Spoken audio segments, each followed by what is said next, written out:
I am Cooper, 34, a self-made real estate investor who worked for every penny I own. At my penthouse that night, hosting my younger brother Logan's 30th birthday, I never expected my own mother would slap me across the face, all because I refused to give Logan my home as a gift. They said he needed it to feel like a man. I just smiled silently as the sting spread across my cheek. They had no idea this would be the last time they would ever see me. Before I tell you what happened next, let me know where you're watching from in the comments. And if family betrayal stories resonate with you, hit that subscribe button and like this video. Trust me, you'll want to hear how this ends. I should probably start by giving you some context about my life. I live in Manhattan, where I've built a successful career as a real estate investor. The penthouse apartment in question sits in a luxury high-rise overlooking Central Park. It's 3,000 square feet of prime real estate that I purchased after working 7 days a week for nearly a decade. This wasn't inherited wealth or a handout. Every square inch of that penthouse represents countless late nights, missed vacations, and years of sacrifice. My childhood wasn't easy. From as early as I can remember, there was always a clear favorite in our family of 4. My parents doted on Logan, while I was often left to fend for myself. Logan got new clothes. I got hand-me-downs. Logan got the latest gaming systems. I saved up from mowing lawns to buy used books. When Logan struggled in school, my parents hired tutors. When I made honor roll, they barely acknowledged it. I started working when I was 16, stocking shelves at a local grocery store. By 18, I was working full-time while putting myself through community college. After 2 years, I transferred to a state university where I majored in finance, still working nights and weekends to cover my expenses. My parents contributed nothing to my education. Meanwhile, they fully funded Logan's 5.5 years at an expensive private university, where he changed majors 3 times before barely graduating with a communications degree. Logan is now 30 and has never held a job for longer than 3 months. He's worked as a bartender, an insurance salesman, a personal trainer, and briefly tried starting a podcast about cryptocurrency, despite knowing nothing about it. Each venture ended the same way: Logan quitting because his boss didn't recognize his potential or the work was beneath him. Between jobs, he always moved back home, where my parents welcomed him with open arms and open wallets. Despite his track record, my parents continued to make excuses for Logan. He's finding himself, they'd say, or he's too creative for conventional work. When I suggested that maybe Logan needed to learn some responsibility, I was labeled as jealous and unsupportive. The financial dynamic in our family was particularly frustrating. While I built my career and saved aggressively, my family regularly asked me for money.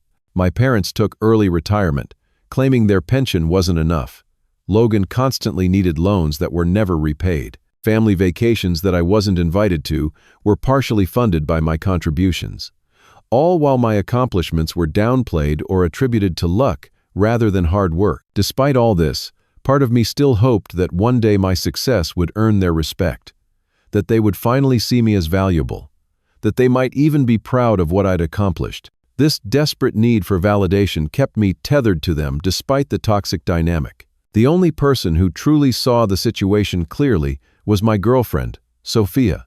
We'd been dating for 2 years, and from the beginning, she noticed the imbalance in my family relationships. They treat you like an ATM, not a son, she told me after witnessing a particularly uncomfortable family dinner where my parents spent the entire time talking about Logan's potential while ignoring my recent professional achievement. Sophia came from a warm, supportive family where achievements were celebrated and responsibilities were shared.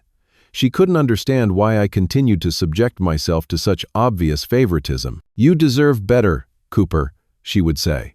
"Family doesn't treat family this way." I knew she was right, but breaking free from lifelong patterns isn't easy. I kept making excuses. They're still my family. They don't mean to hurt me. Maybe if I achieve more, they'll finally see me differently. These thoughts created a constant internal conflict. My desire to be accepted by my family versus my need to protect myself from their emotional and financial exploitation. Little did I know that the upcoming birthday party would force me to finally choose a side in that conflict, and that the choice would permanently alter the course of my life. It was a Tuesday afternoon when Logan called to announce his birthday plans. I was in the middle of reviewing contracts for a new property investment, but I took his call anyway. "Cooper, the big 3-0 is coming up, and I'm thinking we go all out this year," he said without even asking if I was busy. "That sounds great, Logan. What did you have in mind?" I asked, trying to sound enthusiastic. "Well, I was thinking we could host it at your place. That penthouse is perfect for entertaining, and you know my apartment is too small." Logan lived in a one-bedroom that our parents subsidized, though he still complained about it constantly. Before I could respond, he continued, "Just a small gathering, maybe 30 people tops, nothing crazy." I hesitated. The last time Logan hosted friends at my place, someone broke an antique vase, and another person spilled red wine on my white sofa. But I also knew refusing would create drama. "Let me think about it," I said. Not 10 minutes after hanging up with Logan, my mother called. "Cooper, your brother is turning 30. This is a milestone birthday," she said, not bothering with a greeting. "He wants to celebrate at your place, and I think that's perfectly reasonable. You have all that space just for yourself and Sophia. You should be more generous with your good fortune." There it was again, the implication that my success was just luck, not the result of years of hard work. But I swallowed my frustration. "I am concerned about having that many people in my home," I explained. "Last time there was significant damage." "That's what insurance is for," she dismissed. "Logan needs this. He's been feeling down about his career, and a nice party would boost his spirits." After 20 minutes of pressure, I reluctantly agreed. "Fine. But please make sure everyone respects the space." "Wonderful," my mother said, suddenly warm. "Oh, and Cooper, Logan has been admiring your penthouse for so long.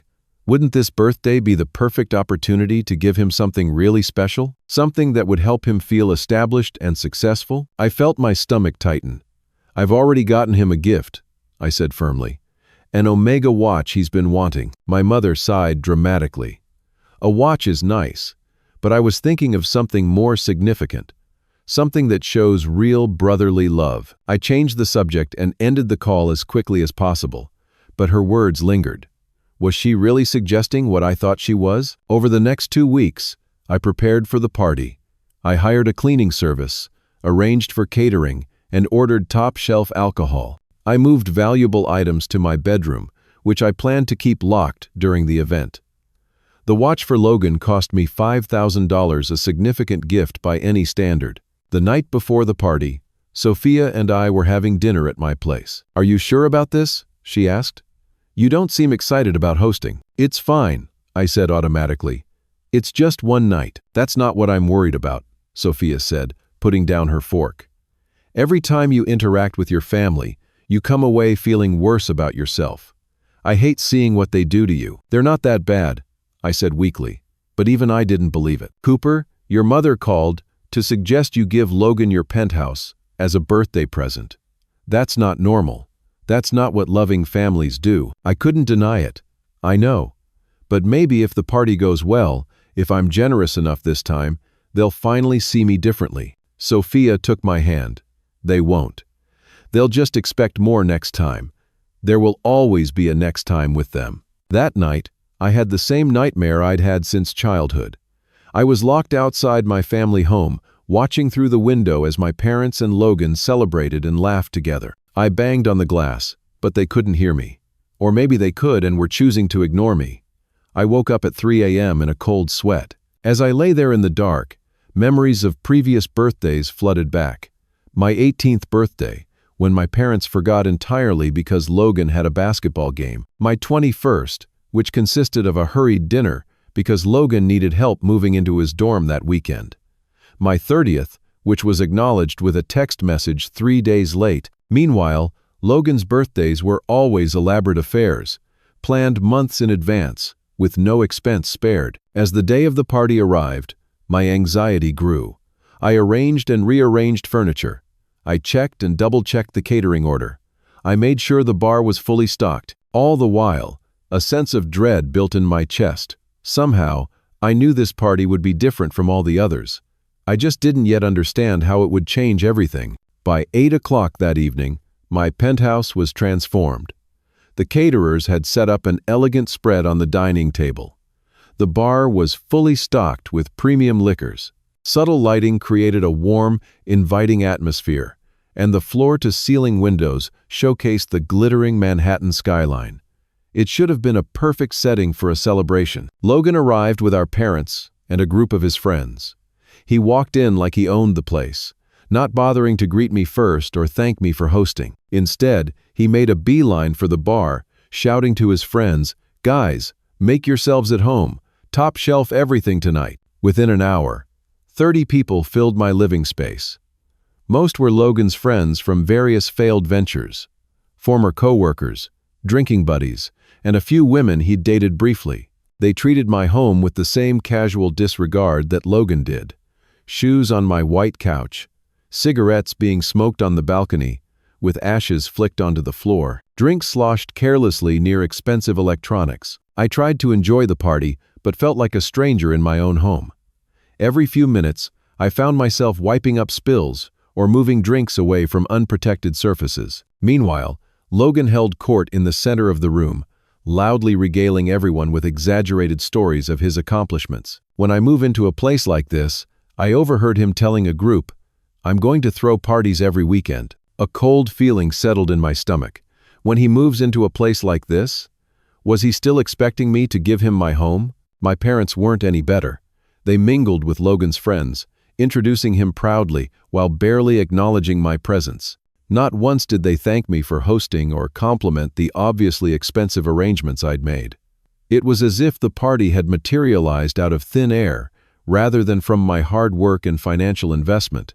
Around 10 o'clock, I stepped into the kitchen for a moment of quiet.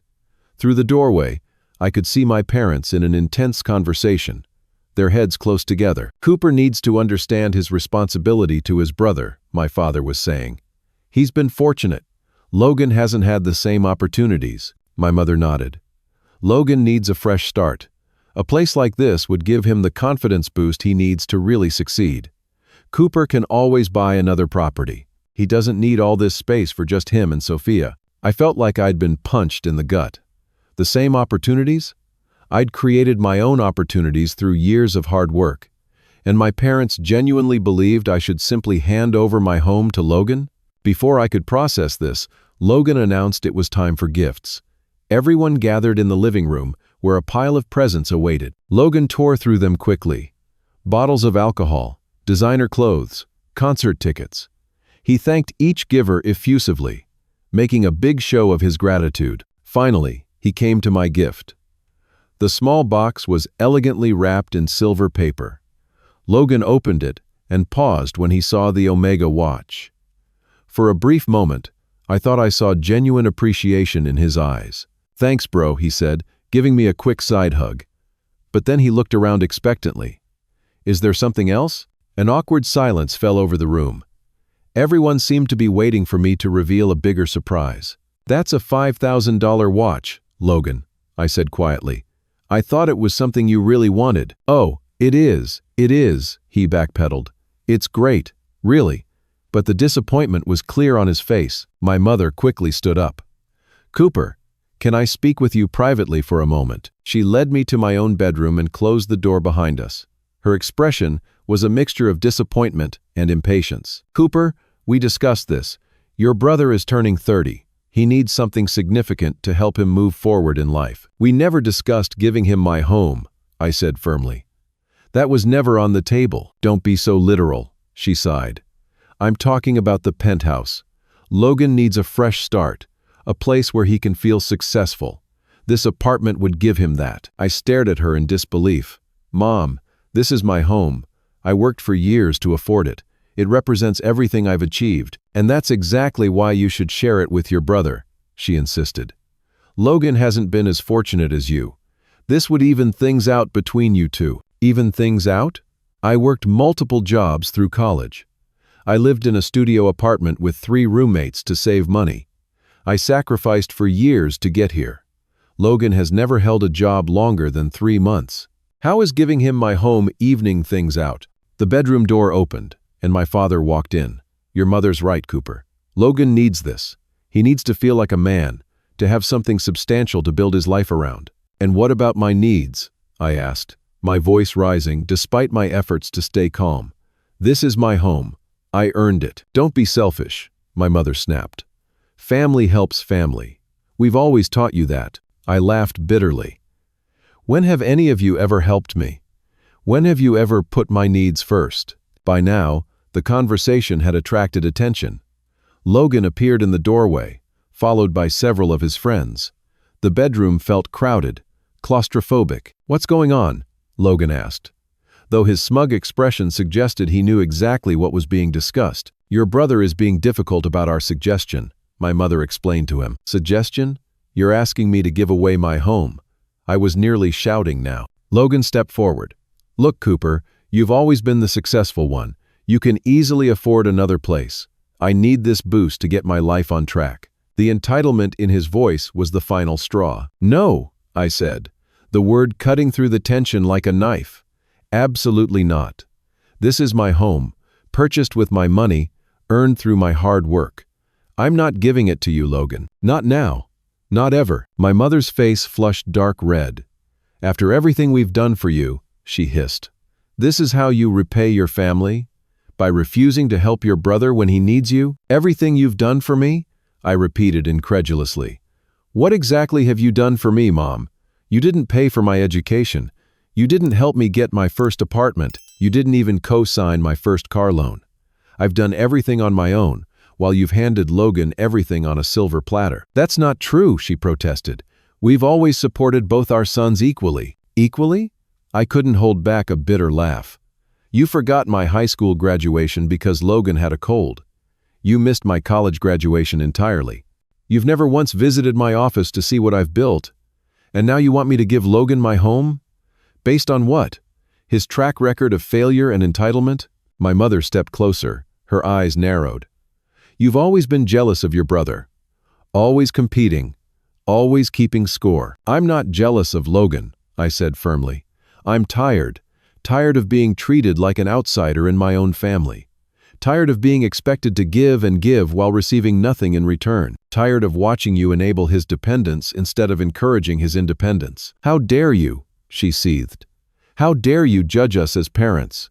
You ungrateful, selfish." The slap came without warning. Her hand connected with my cheek with enough force to snap my head to the side.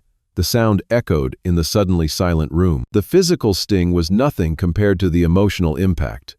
In that moment, 34 years of hoping for acceptance and love from my family shattered. I felt a strange calm descend over me as everything finally became crystal clear. Logan stood there with a smirk tugging at the corner of his mouth. He wasn't shocked or concerned, only satisfied that I was being put in my place. My father remained passive, neither defending me nor condemning my mother's action. And all around us, Logan's friends watched the family drama unfold like it was reality television. I raised my hand to my cheek, feeling the heat where her palm had connected. Everyone seemed to be waiting for my reaction. A shout, tears, storming out. Instead, I did something that clearly unnerved them all. I smiled. It wasn't a happy smile or an amused one. It was the smile of someone who has finally seen the truth after years of denial, who has finally accepted what they've known deep down all along. "This was the last time," I said softly. "What?" my mother asked, some of her anger giving way to confusion. "This was the last time you or any of you will ever see me," I clarified, my voice steady and certain. "We're done." I walked past them to my closet, pulled out a small overnight bag, and quickly packed essentials. A change of clothes, toiletries, my laptop, important documents. "Cooper, don't be dramatic." My father finally spoke. "Your mother was upset. Let's all calm down and discuss this reasonably." I didn't bother responding. There was nothing left to discuss. "You can all stay and enjoy the party," I said as I zipped up the bag. "I won't be here." I walked through the living room, past the startled faces of party guests. Someone tried to ask me a question, but I didn't stop. At the door, I turned for one last look at my family. They stood together, watching me with expressions ranging from anger to confusion to that persistent smugness on Logan's face. None of them moved to stop me. In the elevator down to the lobby, I pulled out my phone and called Sophia. "How's the party going?" she asked. My mother slapped me because I wouldn't give Logan my penthouse as a birthday gift, I said without preamble. Oh my God, Cooper. Are you okay? Where are you? In the elevator. I'm leaving. They're still up there. I'm coming to get you, she said immediately. No, I replied. I need some space tonight. I'll get a hotel room. Are you sure? You can stay with me. I appreciate that, but I need to be alone right now, to process everything. She was quiet for a moment. Okay, but call me if you change your mind, no matter what time. Promise? I promise, I said as the elevator doors opened to the lobby. I checked into a hotel 10 blocks away. The room was generic, impersonal, but it felt safer than my own home at that moment. Sitting on the edge of the bed, I stared at the wall for nearly an hour, replaying not just the events of the night, but the patterns of my entire life, the forgotten birthdays, the dismissal of my achievements, the constant favoring of Logan, the financial exploitation disguised as family obligation, the emotional manipulation whenever I tried to establish boundaries. Why had I endured it for so long? Why had I kept hoping for change when every interaction confirmed nothing would ever be different? Why did I still crave approval from people who had never truly valued me? As the night deepened around me, I made a decision that would alter the course of my life. This wasn't about one slap or one outrageous demand. It was about 34 years of toxicity that I finally had the clarity to recognize and the strength to walk away from. My family was dead to me now, and strangely, that realization felt like the first step toward truly living. I returned to my penthouse at 7 the next morning, unsure of what I would find. The party had obviously continued after my departure. The evidence was everywhere. Empty bottles littered every surface. Food had been ground into my carpet. Someone had vomited in a potted plant.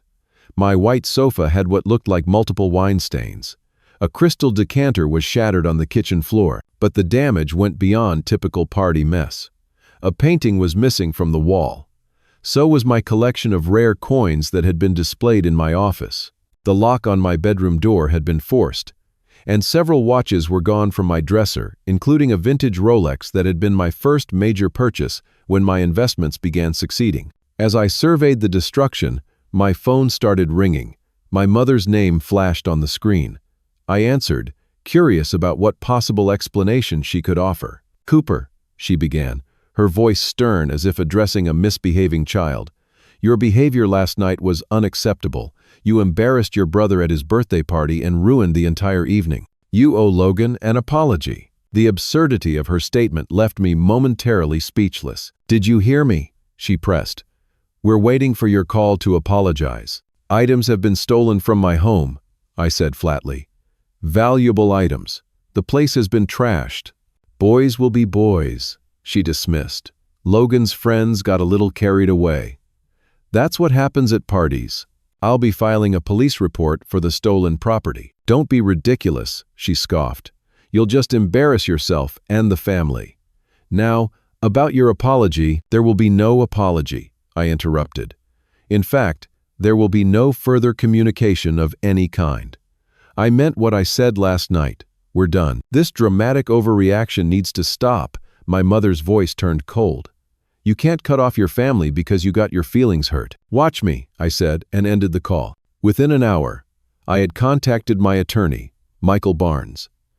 By noon, I was sitting in his office, explaining the situation. "I want to make sure they can't access any of my accounts or properties," I told him.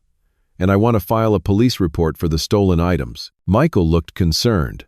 "Filing a report against your family members will permanently damage your relationship with them. Are you certain that's what you want?" "The relationship is already permanently damaged," I said firmly. "I'm not interested in reconciliation. I'm interested in protection." We spent 3 hours going through my finances, investments, and properties. Michael helped me change passwords, remove family members as emergency contacts, and begin the process of creating new estate planning documents that explicitly excluded my family. "What about restraining orders?"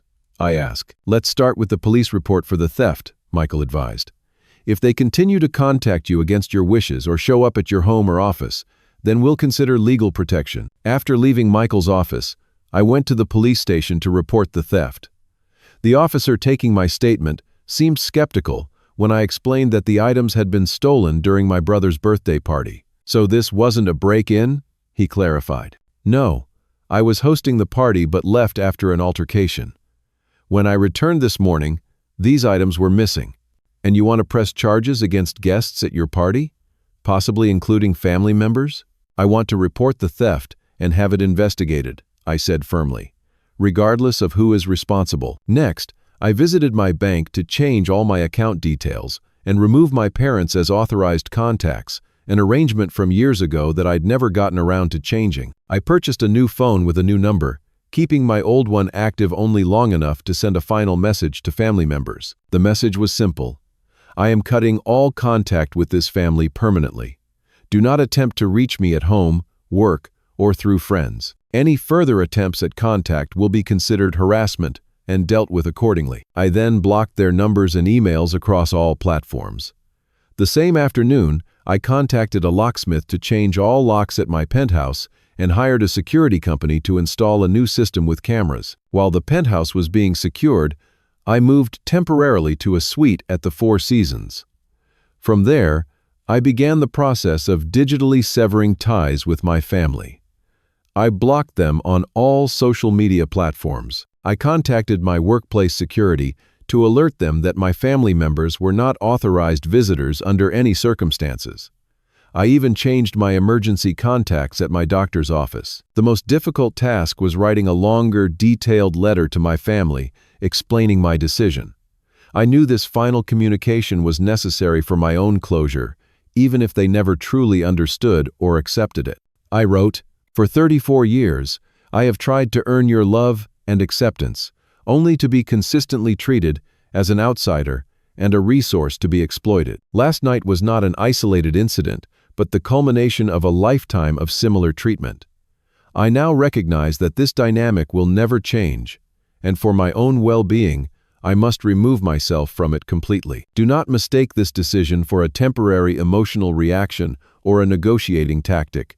This is a permanent severance of all family ties. I do not wish to receive communication from any of you, nor will I be responding to any attempts at contact. To be absolutely clear, I will never give Logan my penthouse or any other property. I will no longer provide financial support of any kind to any family member. I will not attend family events. I will not engage in discussions about reconciliation. Any stolen property should be returned to my attorney immediately to avoid criminal charges. Any future harassment will result in legal action. I sent copies of this letter via certified mail to ensure delivery. The first week of no contact was both painful and liberating. My phone constantly lit up with calls and messages from blocked numbers. Emails from unknown addresses flooded my inbox, containing everything from angry tirades to tearful pleas. My father left voicemails at my office until my assistant was instructed to block his number as well. "You're doing remarkably well," observed Dr. Winters, the therapist I'd started seeing to help navigate this transition. "Many people struggle much more with establishing such firm boundaries with family. I think I've been preparing for this moment my entire life," I told her. "I just didn't know it until now." "And how are you feeling about your decision?" I considered the question carefully. "Lighter. Like I've put down a burden I've been carrying so long I forgot it was there. But also sad. Grieving for the family I wished I had rather than the one I actually had." "That's a very insightful distinction," she nodded. "You're grieving the loss of the possibility, not the reality." As the weeks passed, I developed a systematic approach to maintaining no contact. Any mail from my family's addresses was returned unopened. Any packages were refused. When they attempted to contact Sophia, she politely but firmly reinforced my boundaries. When a family friend called under the pretense of just catching up but quickly began advocating for reconciliation, I ended the call and added them to my blocked list. It wasn't always easy. There were nights I lay awake wondering if I was overreacting. Moments when a childhood memory would surface, one of the rare good times, and I'd question my decision. But then I would remember the look in my mother's eyes as she slapped me, the entitlement in Logan's voice as he demanded my home, the decades of being treated as less than, and my resolve would strengthen again. As 1 month turned into 2, I began to understand that cutting ties wasn't just about removing negative influences. It was about creating space for something better, something healthier, something true. It was about finally being free. 6 months after cutting off my family, I found myself sitting on my balcony, enjoying a cup of coffee as the early morning sunlight played across the Manhattan skyline. The sensation of peace that washed over me in that moment was profound, not because my life was suddenly perfect, but because the constant undercurrent of anxiety that had accompanied family interactions for decades was finally gone. My relationship with Sophia had grown stronger through the whole experience. She had been my unwavering support, never once suggesting I should reconcile or be the bigger person. Instead, she had respected my decision and helped me build new traditions and connections to replace the toxic family bonds I'd severed. "You seem more present," she told me one evening as we prepared dinner together. "More confident. Like you're finally comfortable in your own skin." She was right. Professionally, I had found a new focus as well. Without the constant drain of family financial emergencies and emotional drama, I had more energy for my work. I took on larger projects, made bolder investment decisions, and was recently made partner at my firm, an achievement that would have been downplayed or ignored by my family, but was celebrated enthusiastically by Sophia and my friends. Of course, my family hadn't simply accepted my decision and moved on. Their attempts at contact had evolved over time, from angry demands to guilt, inducing pleas to enlisting others to reach out on their behalf. My mother had even shown up at my office building 3 months after the cutoff, creating a scene in the lobby. "Mr. Montgomery, there's someone insisting on seeing you," the security guard had called up. "Says she's your mother, and it's an emergency." I had anticipated this. "She's not authorized to enter the building. Please escort her out. If she refuses to leave, contact the police." It sounded cold, but I knew from experience that giving even an inch would be interpreted as weakness.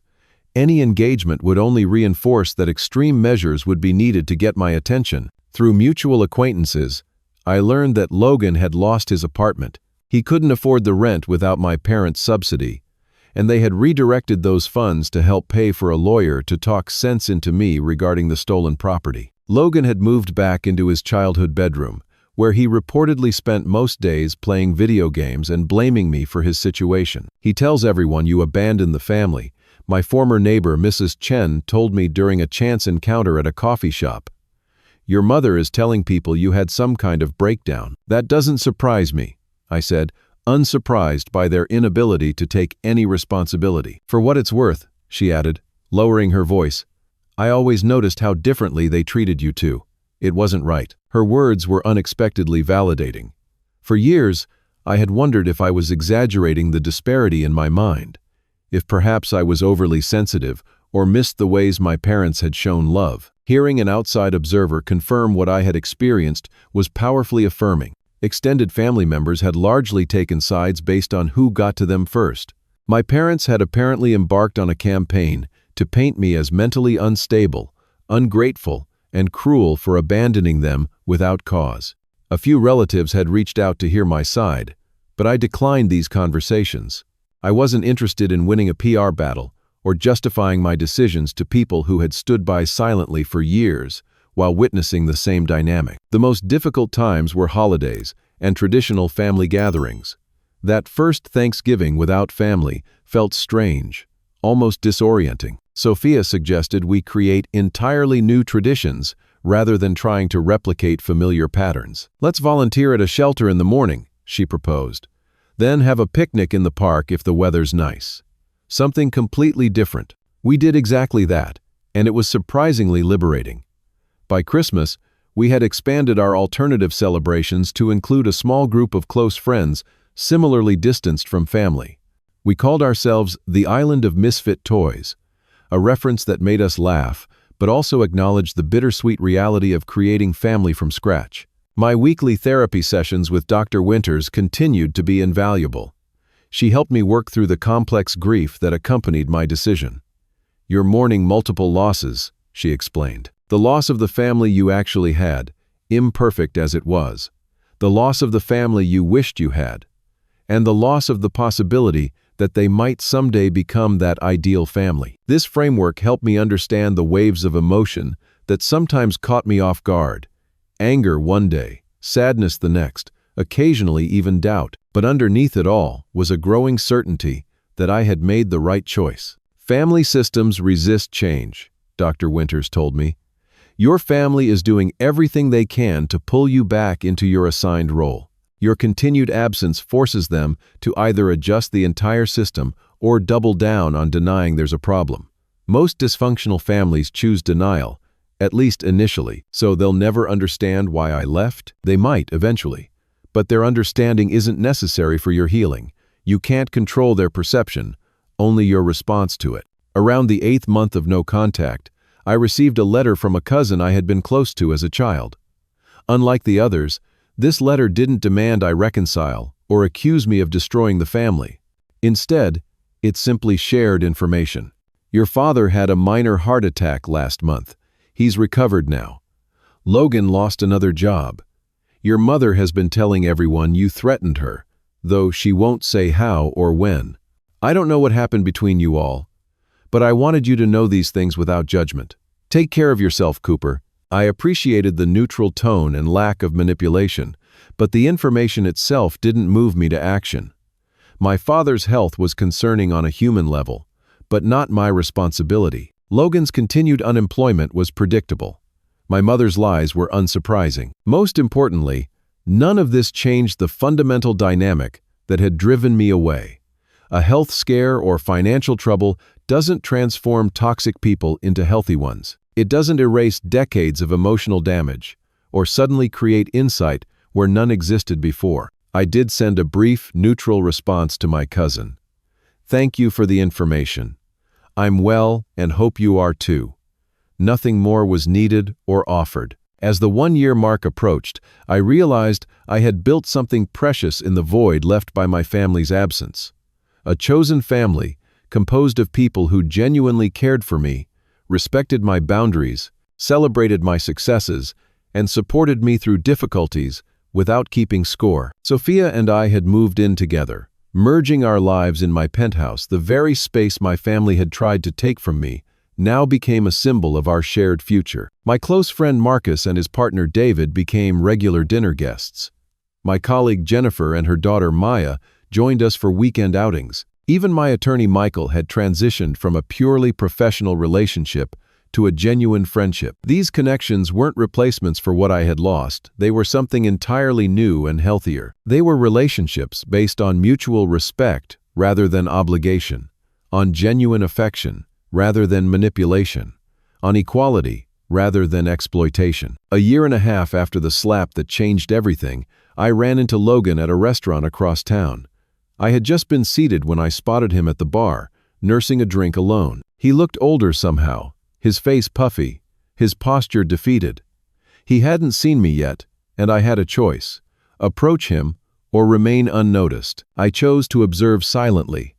There was my brother, the golden child, looking thoroughly tarnished by life. For a moment, I felt a flicker of the old compassion, the desire to help, to fix, to make things better for him. But I recognized it now for what it was, an ingrained response to a lifetime of conditioning that had taught me my needs were secondary to his. I turned my attention back to the menu, ordered my meal, and continued my evening as planned. Walking past him on my way out, close enough that he would have seen me had he looked up, I felt no regret, only a quiet certainty that I had finally broken free of the gravitational pull of dysfunction that had defined my first 3 decades. I was no longer orbiting a family that had never truly seen me. I was charting my own course through the universe, and the view was infinitely better. 2 years have passed since I walked out of my penthouse, leaving my family behind at Logan's birthday party. 2 years since, I made the decision that would redefine my life in ways I couldn't have imagined. If someone had told me then how much peace I would find, how much growth I would experience, how much happier I would become, I might not have believed them. But here I am, living proof that sometimes the healthiest thing you can do is walk away. Sophia and I are engaged now. I proposed on a quiet evening at home, rather than with some elaborate public gesture. After everything we'd been through together, it felt right to make this commitment in the private space we'd created together, the home that had once been a battleground but was now truly ours. Professionally, things have continued to improve. The focus and energy I once spent managing family drama has been redirected into my career. I received a significant promotion last year, and my investment portfolio has grown substantially. I've even started mentoring younger colleagues, something I find unexpectedly fulfilling. Turns out I have a talent for guiding others that was previously overshadowed by my family's constant demands. About 6 months ago, I received a letter from my mother. Unlike her previous attempts at angry voicemails, manipulative emails sent from new addresses, messages conveyed through unwitting third parties, this letter seemed different from the first line. "I owe you an apology," it began. "A real one. Not the kind where I say I'm sorry you felt hurt." She went on to explain that she'd been seeing a therapist at my father's insistence following his heart attack. "He said he didn't want to die with this rift in the family," she wrote. "But the therapy has shown me things about myself I never wanted to see." The letter acknowledged, for the first time, the unequal treatment between Logan and me. "We expected so much from you because you seemed capable of handling it. We expected so little from Logan because we didn't think he could handle more.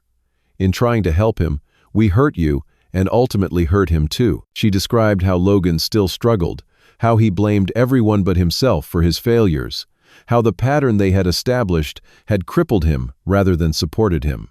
"We did this," she admitted. "All of us. We created this dynamic, and you were right to remove yourself from it." The letter ended not with a request for reconciliation, but with something I never expected. "I don't ask for your forgiveness or for you to welcome us back into your life. I only wanted you to know that I understand now why you left, and I believe you made the right decision both for yourself and, strangely enough, for Logan, who needs to finally face reality." I read the letter several times, uncertain how to feel. Part of me was gratified by the validation, the acknowledgement of wrongs I had spent years being told were all in my head. Another part remained skeptical, wondering if this was yet another manipulation tactic, more sophisticated than the others, but still aimed at pulling me back in. I brought the letter to my next session with Dr. Winters. "What do you want to do with this?" she asked after reading it. "I don't know," I admitted. "For so long, I've wanted exactly this. Recognition of what happened, acceptance of their role in it. But now that I have it, I'm not sure it changes anything." "Forgiveness and reconciliation are separate things," Dr. Winters pointed out. "You can forgive someone without allowing them back into your life." That conversation led to a breakthrough in my own healing journey. I realized I had been carrying anger not just toward my family but toward myself for allowing the dynamic to continue for so long, for repeatedly hoping things would change when all evidence pointed to the contrary. "You did the best you could with the awareness you had at the time," Dr. Winters told me. "Self-forgiveness is just as important as forgiving others." Over the following months, I worked on releasing both the anger toward my family and the disappointment in myself. I didn't respond to my mother's letter not out of spite, but because I had nothing to say. The acknowledgement was meaningful, but it didn't undo the past or guarantee a healthier future. Instead, I focused on building the life and family I wanted. Sophia and I have started discussing children, contemplating the kind of parents we want to be. We've had long conversations about breaking cycles, about creating a home where love isn't conditional and success isn't comparative. "I'm scared sometimes," I confessed to Sophia one night. "What if I repeat the patterns I grew up with? What if I don't know how to be a good father because I never had one?" "The fact that you're asking these questions means you're already on a different path," she assured me. "We'll figure it out together, day by day. And when we make mistakes, as all parents do, we'll acknowledge them and try to do better." Her confidence gives me strength. So does the family we've built around us, the chosen connections that prove healthy relationships are possible, that love can be supportive rather than demanding, that boundaries can be respected rather than violated. I've even found ways to give back, to transform my experience into something constructive. I volunteer with a mentoring program for young adults transitioning out of foster care, many of whom struggle with family trauma of their own. Sharing my story with them as appropriate while respecting their unique journeys has been healing for all involved. One young man told me recently, "I always thought there was something wrong with me because my birth family didn't want me. But hearing your story made me realize sometimes the problem isn't the child, but the parents. His words reminded me of something I've come to believe deeply. Blood doesn't define family. Actions do. Respect does. Love, genuine love, that wants the best for the other person rather than what they can provide does. As I write this, I'm sitting in the study of my penthouse, the home I refuse to surrender, now transformed into a space of peace and possibility. On the desk before me is a small journal where I've begun recording thoughts and wisdom I want to share with my future children. Lessons learned the hard way that might make their path easier. The first entry reads, "Your worth is inherent, not earned. It doesn't increase with achievement or decrease with failure. You matter because you exist, not because of what you can provide or produce." It's the message I needed to hear growing up. It's the truth I had to find on my own. And it's the foundation upon which I'm building a new kind of family, a family chosen daily through actions that heal rather than hurt, that celebrate rather than compare, that support rather than exploit. Looking back at the moment of that slap, I now recognize it as a gift.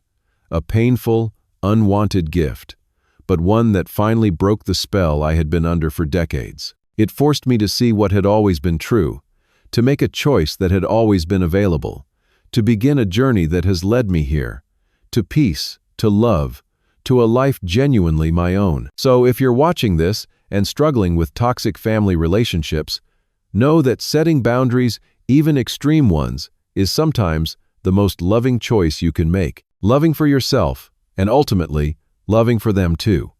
Sometimes the greatest gift you can give a dysfunctional family is the refusal to participate in the dysfunction any longer. What about you? Have you ever had to make a difficult decision to protect your mental health and well-being? Did you walk away from toxic relationships or find a way to transform them? Share your experience in the comments below. Remember that your story might be exactly what someone else needs to hear today. If this resonated with you, please like this video, subscribe to the channel, and share it with someone who might need this message. Thank you for listening to my story. And remember, family is what you make it, not just what you're born into.